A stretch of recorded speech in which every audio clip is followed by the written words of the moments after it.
Yesu ashimwe cyane mwene data nshuti y'umusaraba. Nyemerera dusangire ijambo ry'Imana twavuze no gushize ryo muri Luka ibice 4:18-19. Aho iryo jambo rivuga ngo Kristo uwasizwe yasigiwe no gutangaza yuko hari umwaka Imana itanzemo imbabazi. Umutima wawe ukomeretse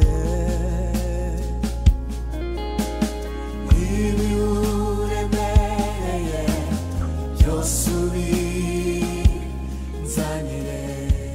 Iyo bavuze umwaka ni igihe, ni Yesu nyuma ye nta wundi uhari uzatanga amatangazo nk'ayo, kuko yaje mu isi aje kuvuga ubutumwa bw'ubwami bw'Imana, aje kuvana abantu muri gereza Satani yabashyizemo, kandi agira ngo anabakuremo, anabaha ibimenyetso, abacungure akoresheje amaraso ye, kandi narangiza azuke ababwire ko azagaruka. Ntago ari gahunda ihari rero yindi, ntari matangazo yandi tutegereje kuzumva, uretse itangazo rimwe gusa tuzumva: Kristo nagaruka hazavuga impanda y'amarayika w'Imana, impanda y'Imana n'ijwi ry'amarayika ukomeye, n'impanda nibyo bizavuga, tuzumva ijwi rye.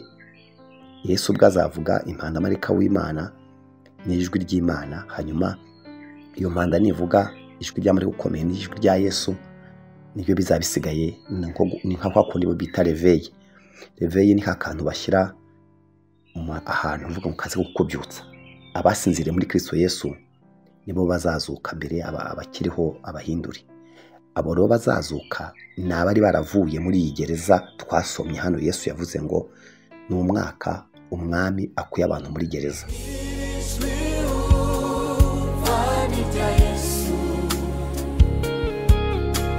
Ashaka umutima wawe ukomeze kose, awogesha amaraso aho muri nyuma. Gereza rero ya mbere Satani yashyiramo abantu ni gereza yitwa icyaha. Gereza y'icyaha, yo kutamenya, yo gutamenya. Abantu Yesu yasanze basenga ibigirwamana, ba munsi y'ibiti basenga ibyo babonye byose. Yaraje kubabwira ngo muve muri gereza y'ubujiji. Pawulo yandikira Timoteyo mu Rwanda yamwandikira 12 yaramubwiye ngo ndashimira umwami wacu Yesu Kristo kuko yatekereje ko ndo kwizerwa akangabira umurimo we. Nubwo nabanje kumutukanya n'umunyarugomo, yarabimbabariye ko nabikoze mu bujiji ntarizera. Ndashaka kubwira ko abantu batizera Yesu Kristo umwami n'umukiza w'ubugingo bwacu ni ubujiji. Iyo gereza y'ubujiji rero, itangazo ry'ubutumwa bwiza. Mpamvu ubutumwa bwiza no gutangaza ko abantu bava mu bujiji. Mpamvu Pawulo yabwiye Yesu bahuriye i Damasiko agiye gufata abakristo, aravuga ngo ijwi ryaramubaje ngo Sawuli undenganyirize iki? Aravuga ngo urinde mwami, ndarenganya nde? Ndashaka kubwira ko hari abantu bari muri iyi si bameze nka Sawuli, bakora ibintu bazi ko bari gukorera Imana, cyangwa babizi babishaka, bakorera Satani babizi. Ariko iyo gereza y'icyaha, iyo umuntu amaze kumenya ubutumwa bwiza, bumubohora icyaha, bumuvana mu mwijima, bukamuha amakuru, bukamuvana mu rupfu, bukamwinjiza mu bugingo. Niyo mpamvu Pawulo yandikira itorero rya Efeso mu bice 2 umurongo numva ari wa mbere, yarababwiye ngo namwe yarabazuye mwega bari bapfuye muzize ibyaha n'ibicumuro, ngo ubuntu nibwo bwabakijije. Ni ukuvuga ko iyo si, iyo gereza, ijuru, igihugu cyo mu ijuru kifata abantu batazi Yesu, abantu baba mu mwijima w'ibyaha. Bibiliya ibita ko bapfuye. Niyo wabona bagenda, niyo wabona bafite ibintu byinshi, ndetse ushobora kuba ufite n'abagukoresha akazi, ari n'abashobuja, ariko Bibiliya ntitinya kubabwira ko bapfuye bazize ibyaha n'ibicumuro. Niyo mpamvu rero iyi gereza yo mu byaha ari gereza ikomeye, kuko umuntu uri yo atagarutse aba apfuye, kandi ntaba anapfuye. Burya ibintu by'Imana birakomeye. Ibindi bintu byose byaremwe byose, iyo gipfuye nta yindi nkurikizi. Inka ipfuye nta nkurikizi, inzovu ipfuye nta nkurikizi, n'ikintu kindi gifite ubuzima gipfuye nta nkurikizi. Ariko umuntu we ntabwo birangira gutyo, birangira azitaba akajya mu rubanza. Ikindi gitangaje nuko ibi bintu by'Imana umuntu yahitamo kubyemera cyangwa yahitamo kubireka bizamujyana mu rubanza. Wowe rero wagize umugisha wo kuva muri iyi gereza y'ibyaha. Iyo gereza y'ibyaha rero niyo mpamvu Pawulo yabwiye Abefeso ngo namwe mwari mupfuye, mwari mwarapfuye, mwarazize ibyaha n'ibicumuro byanyu, ubuntu burabakiza.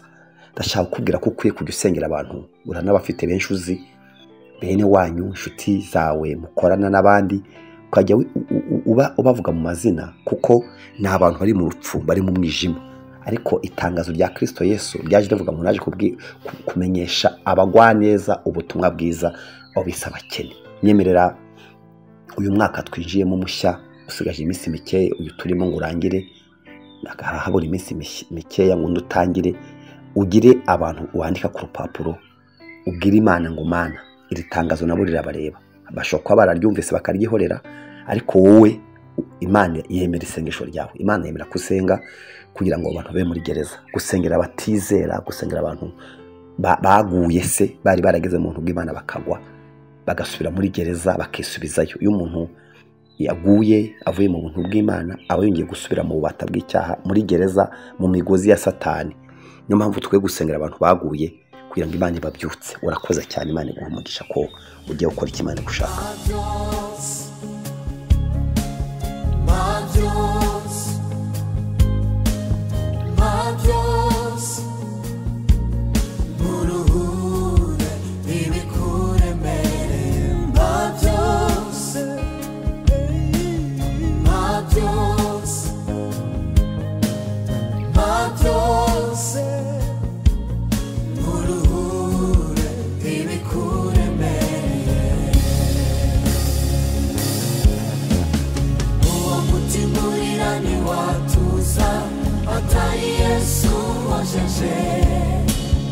Ayo masarira ntiyahora atari Yesu yakozeho.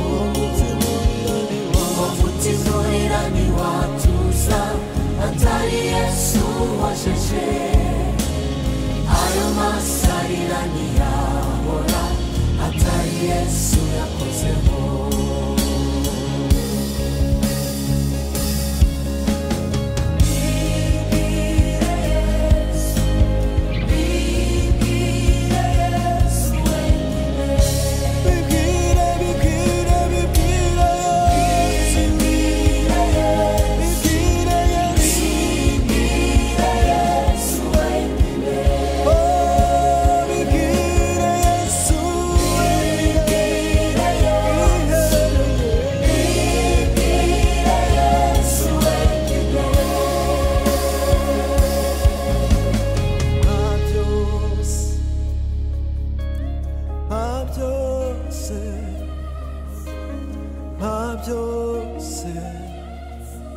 Uruhure ibikuremereye byose,